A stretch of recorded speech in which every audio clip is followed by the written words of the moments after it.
Well, hello and welcome Hello. back. Today, we're going to talk about planting soil. That means for your seeds, but we're going to talk about planting your soil that you need for your high beds too. And of course, a loud car has to pass by right now, but that'll be okay. I'll cut it out. So, for your planting soil, yes, you can buy pre-mixed anything, but let me give you a little warning there. A lot of the pre-mixed soils, okay, and look into it, they have what's called SDS sheets, which means safety data sheet. Normally for chemicals, so Now, why would ground soil have an SDS sheet? SDS sheet. yeah. That's something you got to ask yourself. So be careful if you're buying topsoil and everything. When you're buying it, read the label if you're doing it on small bags and things like that. But normally, you would make a mixture, okay, from alternative. Now we have the geese coming. Oh, wow. And a lot of them. I Spring can't is run around the to, corner. yeah. You would have normally for your mixed beds, you would fill it with half compost and half soil, topsoil, of course, growing mix ratio. I add to our planting mix for the seedlings. Okay, first thing what I do, okay, we have our own compost here. And what we do is we take this compost, we put it in here, we strain it. We don't want any big parts and pieces in our compost. So by the last video, I said something about it, but I never showed how it was done. So you let it go through a strainer like this, okay? What you want to achieve is that your soil is loose, drains good so that the roots can grow. If you have a tight soil, it doesn't matter in your growing plants or you have them in your beds. Those plants, those roots can't grow. You know, it's normal. So what we do is we take our compost here. And yes, we've been growing it for years and years now. And we mix it nice and fine. And the big parts that stay over, like the wooden chips and everything that's in there, we take them and we put them in the bottom of our high beds. I'll show you in a minute how we're going to prepare a high bed. Okay, but for now, just for the normal seeding soil. So we mix this nicely that it gets small. I already have pre-mixed here. Okay, and what we then use, okay, is organic of course, vermiculite, okay, and that looks like this. I'll take it here to the camera. I hope you can see it. Okay. And you got to put a good ratio in there. So you'll realize it too when you're mixing it, how good it is. Now this soil is still dry. It's a little damp. And then you take perlite. This helps again. This will save water, but at the same time, it keeps the soil loose so that the roots can grow. And it saves water. What do you say?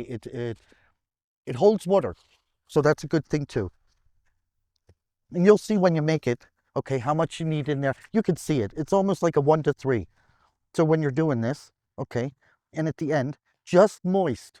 Don't dampen everything up, okay, just moist. So, and then it looks just about, as I said, I used this already. That's why I'm just putting a little bit more in, but that's how it'll look then, okay? And this is the perfect for seeds planting soil.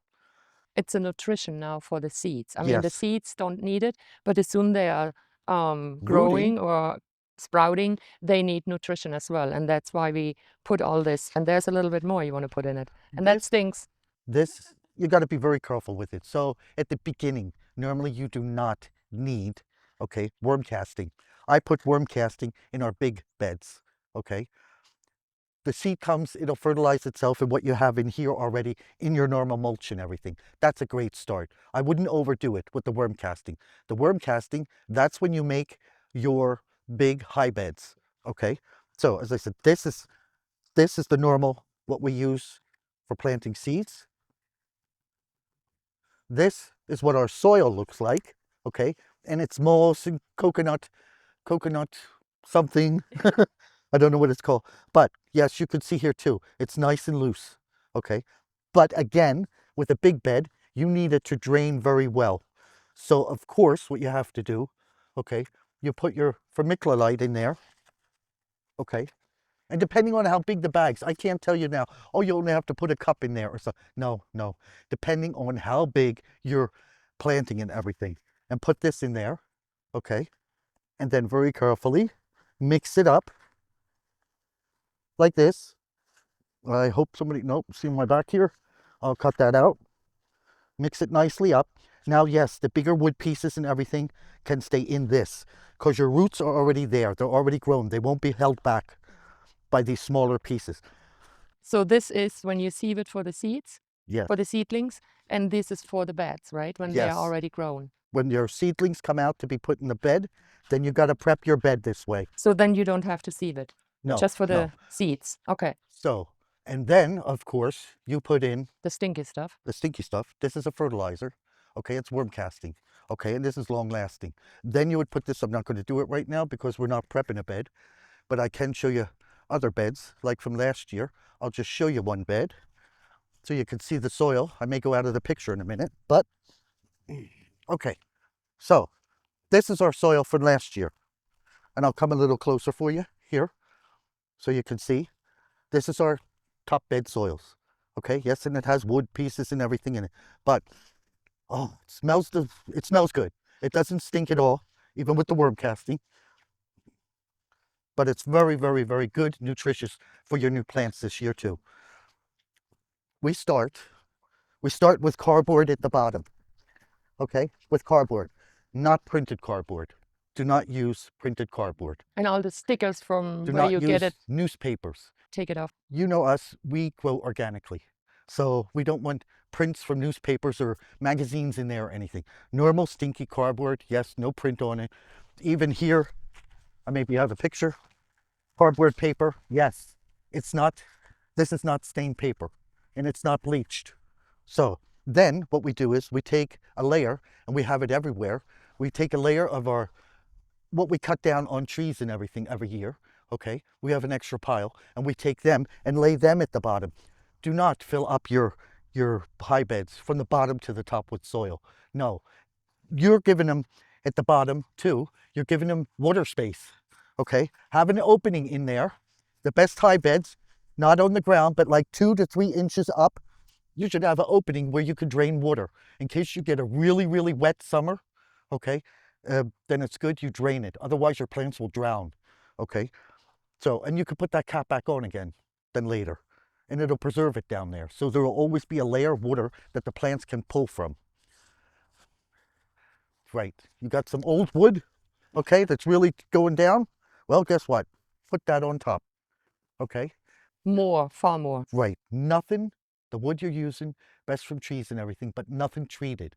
If you have untreated lumber or something like that, yes, you can use that, okay? Once you get this layer in there, and make it about that high, okay? Make it about that high. Your high bed is that high, so make it about that high. Then you take gardening cloth, the black stuff, okay, and put that on top of it. You'll have a water reservoir then down there, but at the same time, it'll start, what do you say? It'll start making all these good nutrients and normal fertilizer out of what's under there for your plants, for your beds, which is important. So once you get that cloth in there, okay, then take a wheelbarrow, okay, or a black, we always take a big blue tarp, okay. We mix our stuff on top of that, and then we put it in the beds. And we'll show you how that runs then too, when we get our soil down and everything. Now, there is a little thing I have to say. This is, yes, our new greenhouse. Okay, but I did want to mention, because we always tell you we have 2 greenhouses. Well, under unforeseen circumstances, we have lost our top greenhouse, but doesn't matter. We're building a new one up, and it has to be done in a couple weeks. So we'll be making a video of that too. Please check on it. Okay, now you're going to be asking, what can I put in my high beds together? Now we're talking about herbs here, and certain herbs you can put together and are very healthy, keeps bugs away and everything. Of course, you could take half of one, okay? And they don't have to be these big ones. You could take a 15-gallon. 15 gallon for 15 gallon, those grow bags, you do the same thing. Put cardboard underneath, put paper, but buy the grow bags, you have to know. You need something underneath that'll keep some water in it, okay? So like these things, but the bigger ones. It depends on how big your grow bag is. Bigger trays Because for they need bigger water a lot. Yeah, and plants love to be watered from the bottom. Yeah. Okay, from the bottom. Yes, you could say it rains now and everything, and the sun will burn the leaves when it rains. Well, if you go out there every day when the sun is shining, okay, and spray your garden down, you're going to be burning your leaves too. But they love it from being watered from the bottom. The roots will pull up the water it needs. The soil will pull it up, okay?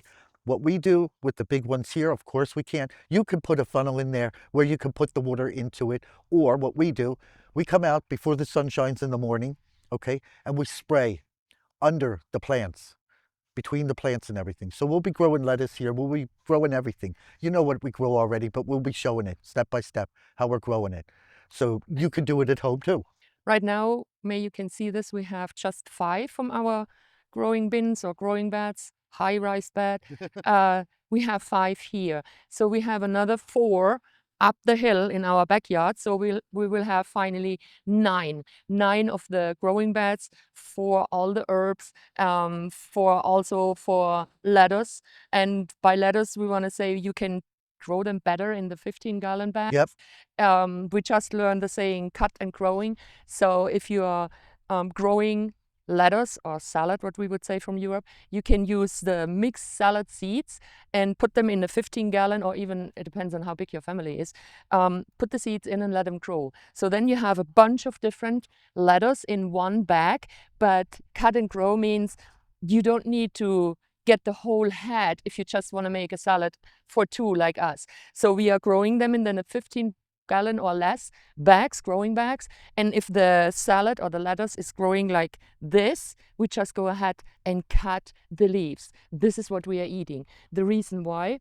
2 inches before the ground. Do not cut deeper. Yeah, not cutting the ground, because when you just cut the leaves and leave the ground, then the lettuce is coming back, and you cut again maybe 2 weeks later for another nice bowl of salad. You cut just the leaves. Our salad grows very fast, so it could be in a week that you'll be cutting again. But no, always remember, do not cut deeper as 2 inches from your salad, your lettuce, okay? Because otherwise you will kill the stem and it won't grow back.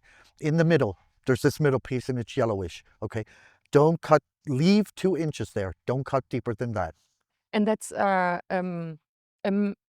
thing, A method. a method to grow a lot of salad, and the salad is growing back again, because normally you just eat the leaves. You don't need the whole head. And you can do this with every different kind of lettuce. Yes. If you leave the crown and cut just the leaves for your salad and leave the crown, and then it's coming back. Right.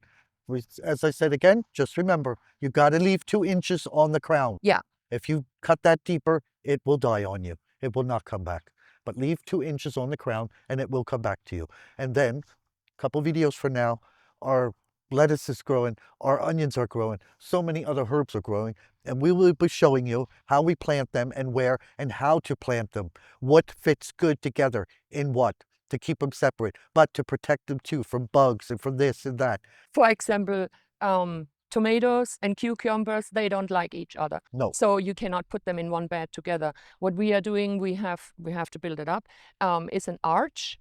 And on the arch, I want to grow the cucumbers, though you can easily harvest them when they are growing over the arch. And on the bottom, for example, marigold or anything else, but never ever tomatoes. Tomatoes, just an example, we will grow in the new greenhouse. In the new greenhouse over there. You can put together tomatoes and basil, which makes sense, because a nice tomato salad, you need basil in it. So they like each other, and you can put them in one growing bed or in one 5-gallon bag or whatever you are using. And we'll show you different things too, where you can grow around the house to keep mosquitoes away and everything, and flies and bugs away from your herbs. Okay, Yeah, how they match together. Yeah, and but the new greenhouse, it's going to be a little bit larger, okay? But we will show you how we're going to do that. And we're building what's called a cattle panel greenhouse. We had a cattle panel, yep. The one we lost was one? Yep, but we're building a bigger one now, and that'll be fantastic, especially for tomatoes and things like that Yeah. for over the summer. And in the meantime, after we lost the one upstairs, not upstairs in the backyard, Backyard. we reactivated our little greenhouses and Downstairs. shelves downstairs and upstairs And our growing lights. under growing lights, because this one is full. Yes. So now we have in every room again reactivated our little greenhouses and shelves with the growing lights, so to keep everything where it should be. Now, I do want to mention one thing. We are not master gardeners. Okay. No, we are sharing We're sharing how we do it. how we do it, or how we heard from other gardeners, how they are doing it, and we tried it on our own, and we Long said, time ago. okay, that is working. I mean, we are doing this since our business is open for 4 years now, I guess. Yeah, but we've 10 been years or growing what. for, we've been growing for a long time. What is very important is, I'll say it again, if you're buying finished soil in any big box store, please check that there's no chemicals in it if you want to stay organic. You do not need chemicals or chemicals as fertilizer. There's natural fertilizer out there. Please check. If the bag anywhere says it needs an SDS sheet or has an SDS sheet, Walk away. safety data sheet, yeah, that means something's not right. Okay, that means it could catch fire, which it shouldn't be. That means there is something bad in there. So, Which can harm your plants and planting and well, it can everything. harm your body too, and you don't Yeah. want that. You know, Right. that's what they used to do in the fields and everything till they found out, oh, we shouldn't be spraying that. Well, it was mostly too late till they found that out. But other than that, what do we say? Now we are hoping that the ice will, or the frost will melt down, because one of the 2 of them beds and the other 4 upstairs, they are still deep frozen, so you cannot do anything. Even if you could plant out at the moment salad, lettuce, they like the cold. Onions, Onions, Yeah. or even tomatoes, right? Yep. But you cannot do it right now because it's They're still frozen. frozen. The top is loose and everything, but if you want to go deeper, you will break your fingers. Now, next year, we will be, at the end of the year, we will be covering these up, Yeah. winterizing them for the winter, and we'll show that in an extra video too, to make it more winter-proof, Yeah. okay? With Which is a little healthy thing, tents. because there's certain things you can leave in there over winter too, and If they it's will covered. grow in spring if it's covered. So we'll have to make some little hoop houses over everyone, Over the 9 little bins here. and I'm sure it's going to look good. And I got to stop playing with my ground. I love it. But be prepared. I would say the next couple of videos will definitely be from the yard, so you can see and you can learn when you're a beginner, or even you learn some new tips, how you start your herbs, your vegetable outside when the weather stays like this. For the professionals watching our videos, if you have any suggestion for us, what you would do or what you would do differently, please write it below. We appreciate it. Let us know. And please, of course, check out our other videos. I'm not going to forget that now. Check out our other videos, how you can start your seeds. It's getting short now. So go and have a look at that video about the onions and everything. All Okay? right. But other than that, what do we say? And what do we mean? Love and light, Ken and Ute from Utes-Herbal-Corner. Bye-bye. Ciao.